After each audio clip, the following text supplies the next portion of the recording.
All right, Ryan, this is sometimes the hardest and easiest question. And then I promise you, it gets easier beyond this. But everybody falls into franchising. How did you fall into franchising? How did you fall into this industry that we're in? Yeah, so I started in real estate. I ended up getting into real estate. I was going and playing church softball with a guy, and he drives up this Cadillac Escalade. And I'm a plumber at the time, so I said, hey, what do you do? He tells me he's in real estate. I said, all right, so how do I get into this? He gets me licensed. I get in real estate in about 2006, right before the huge crash. So I got a big learning curve that I had to take on there. So the next thing after that was, I ended up getting hooked up with Fannie Mae. So I opened up big REO accounts nationwide, and I set it all up. And, I was doing that when REO was a big play. And then from there, we decided to open up our own company, which was First Class Real Estate. So we opened up First Class Real Estate, and we opened it up, and my aunt worked at a place called Liberty Tax. I don't know if you're familiar with them at all, but so she worked there. They sold franchises and all kinds of things like that. And I said, so what's next? She's like, we got to open up a couple locations. And I said, oh, okay. So I build out places, add managers and whatnot. I meet with a guy named Toby Harris. He's an owner and founder of Movement Mortgage. And so they run very, very large mortgage company. We're talking about the model and things like that. And I had no idea what he was talking about for a long period of time. And so we ended up figuring out the model it out to the offices. And then we started running multiple offices. And then I was like, asked my aunt, I said, okay, so now what? And she said, well, now you can either run corporate stores and keep going that way, or you can run, franchises, go that way. That's what we did. And so that is essentially how we fell into franchising. All right. What year was that you finally became a franchise? We did all the paperwork in 2019. So it was late in that time when we came on. Okay. I mean, 2020, I'm sure is an interesting year, but it was one thing after another. I feel like it's never the right time. And if we ever could see ahead of time, I'm quitting cold turkey, my job, to jump into real estate right before the crash. And then I turn around and it's like my timing could not be more impeccable. So what is your point of differentiation in the marketplace? Obviously you decide, all right, we're going to invest money to franchise, but where do you see your point of differentiation? When I was looking back at it, I actually didn't like franchises. I mean, there was a point and a part of me that was like, I don't like franchise. You can go open your own company and do that stuff. And it was really because I didn't understand what a franchise or how it worked. And so once I understood that, it really changed the way I saw business and life. And I was like, okay, we have to differentiate. So we have to see what makes us different. At the same time, you're going up against brands that have been there, right? I mean, because whether you're jumping into real estate, well, there's real estate agents already there. If you're jumping into running a franchise, there's franchises already there. So we're competing. And I didn't even realize I was leaving the real estate space and moving more to the franchise business. So anyway, in that delineation, I kind of just surveyed the field and said, okay, what are these franchises that are successful and what do they look like and what are they doing? And then I kind of combined it with, well, where's the world going? Because I'm hitting 2020 and everything's going virtual and it just really shakes up how you see things. So I said, wait a minute. So we can provide a technology. These other companies are giving you a brand and you're paying them for that brand, which is, again, why I didn't necessarily like franchises. And so then I flip it around. I said, oh, we can add a value. And we give them a value that's cheaper than they could get it somewhere else on their own. So, like dawned on me, McDonald's, the reason they're so successful is because they, you can buy a patty there and it's 10 cents. You don't have to turn around and have the cow, run the farm, do all that to be able to sell the burger. And so that model is how that works. And that's very similar to how we look at our business. It's interesting. The field that you're in. I mean, I think about the franchise brokers, and what's different about them is you come to a franchise broker and you say, I want to buy a franchise, and they go, well, here's the one that pays us the highest commission, so that's where we're going to guide you to. Oh, really? And then you look at the model that real estate's always been, which I think is more honest and transparent than franchising, because if I go to any brokerage and say I'm interested in buying a house, they don't just show me what's in their brokerage. They show me what's in the whole MLS. Like they're going to find the right match for me, knowing that they're going to get commission no matter what, because there's a seller and a buyer agent that usually gets commissioned in those deals. And so it's interesting. Now you're in a field that I would deem doing it the right way, and a field that sometimes does it the wrong way. how have you married those two philosophies? And then how has, since 2019, how has been processing lead generation? How have you been doing with growing franchises? Yeah, so we hit in 2023, we hit 241st place in the franchise 500. So of all the franchises nationwide, we're in the top 250. So that's exciting for only just being open 4 years.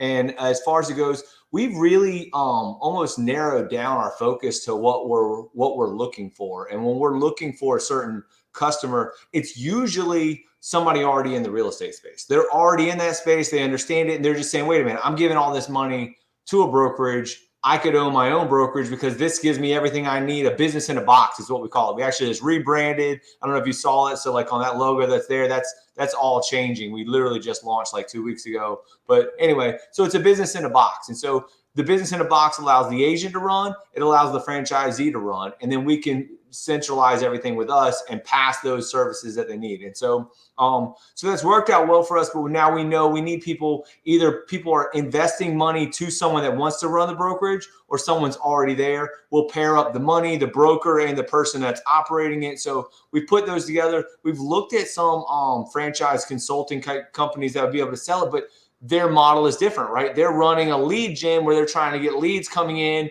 And again, like you said, selling off whatever the product is. Well, that was really difficult for us in the beginning because we didn't have any proof of concept. At this point, we're over 100 locations. So, we have that going. But at the same token, those people are not working in that demographic of real estate agents. They're working with somebody that owns a Subway and says, hey, I want to diversify and own something else. Doesn't mean they can't do that with us. It just usually needs somebody in the space with the knowledge base to be able to run a location. And once we realized that, we knew we couldn't, offer something to someone that was just running a Subway without having some kind of checks and balances. Right.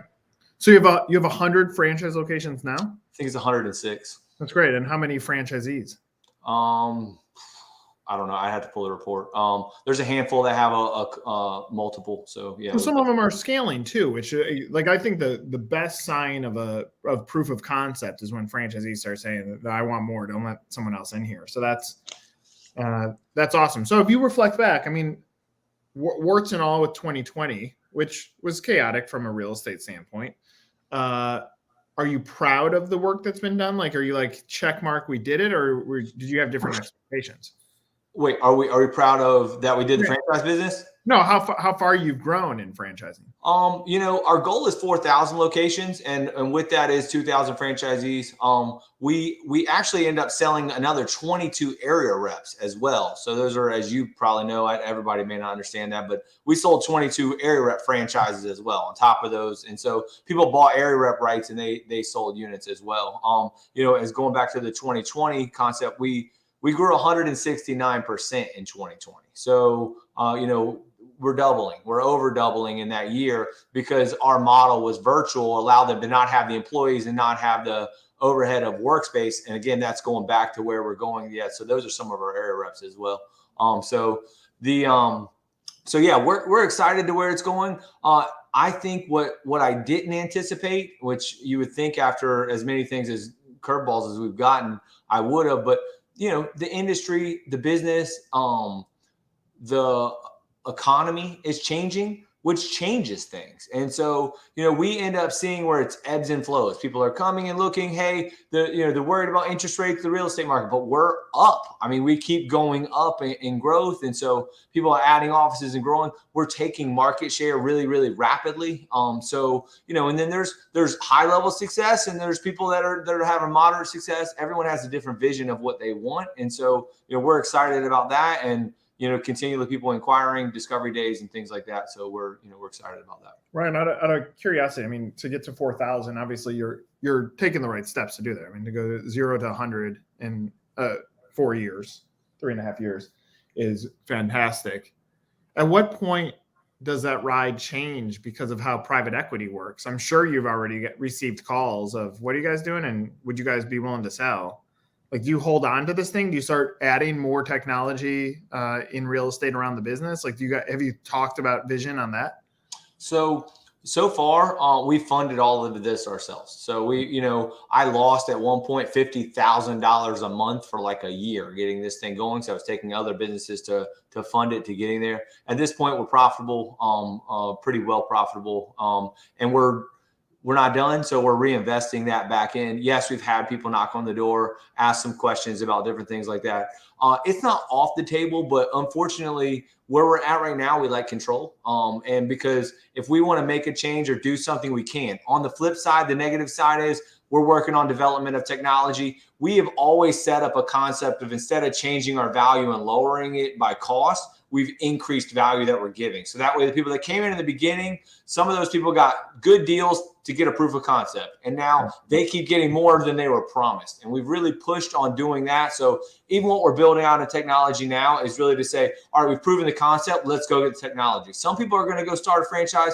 They want to get all the proof of or all of the technology and things going, but now they have no sales and revenue, so they run out of money. And I've seen that happen before. And so we didn't, even though someone could look at it and say, hey, you're not where you should be on this level of this part, we're going back to that, fixing that, adding it in now, but still keeping the value that we have. If I were to buy your business today, and I know you said you are redoing logos and stuff like that, right? It's redone. Yeah, I don't know if I could go and show you the thing now, but it's all done. It's all on our swag. So we got it rolled out for everybody else, their signs and stuff, and then we'll come back. We just got out of Discovery Day one, redid. Sorry. What I would do, and part of this goes back to insights.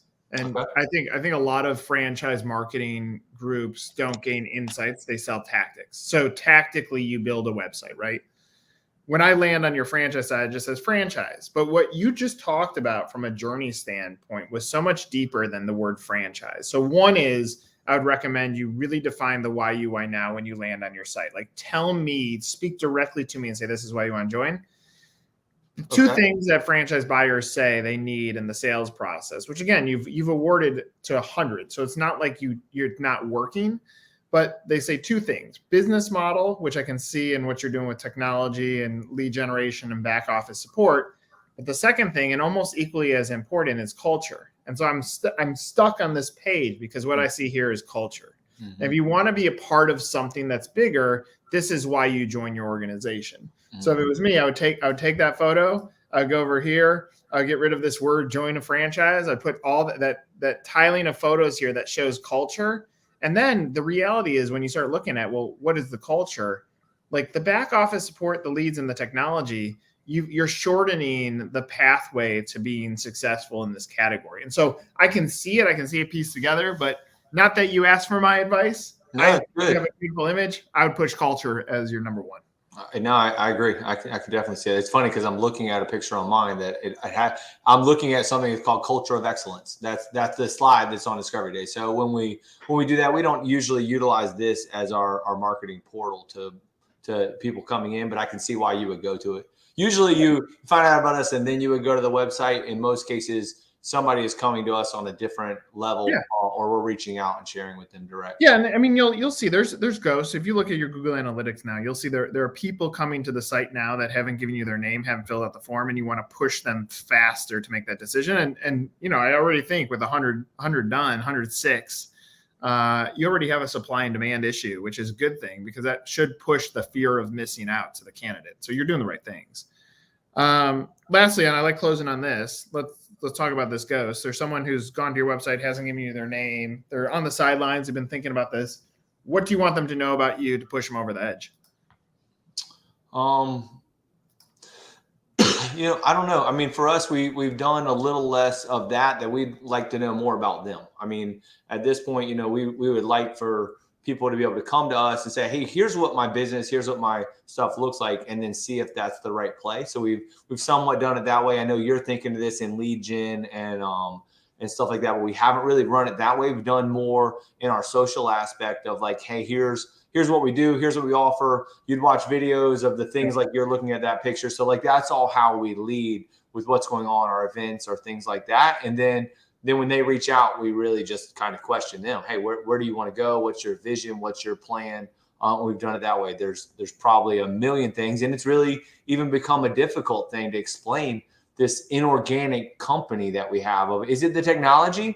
Is it the fact you can go into a group of 100 franchisees now nationwide, all offering the same type of model nationwide, but offering different values or different things and doing it different ways? Is that the value? Is the back office support people onboarding and offboarding your agents or giving you closing coordination at a cost that's half the price you may find out there in the industry, or things like that? Everyone has these different values of what they find is important. And so, it's somewhat difficult to lead with any one thing, because everyone raises their hand for something different. And a lot of times, whatever they raise their hand thinking the thing they need is, it's not usually the thing that they find the most value in. Well, look, I mean, proof is in the pudding. The story's already climbing, going from 0 to 100. You're doing the right things. And you have big dreams. I look forward to hearing how that story works itself out. Appreciate you sharing your story a bit. But this is another episode of Meet the Zor. For Ryan, I'm Nick.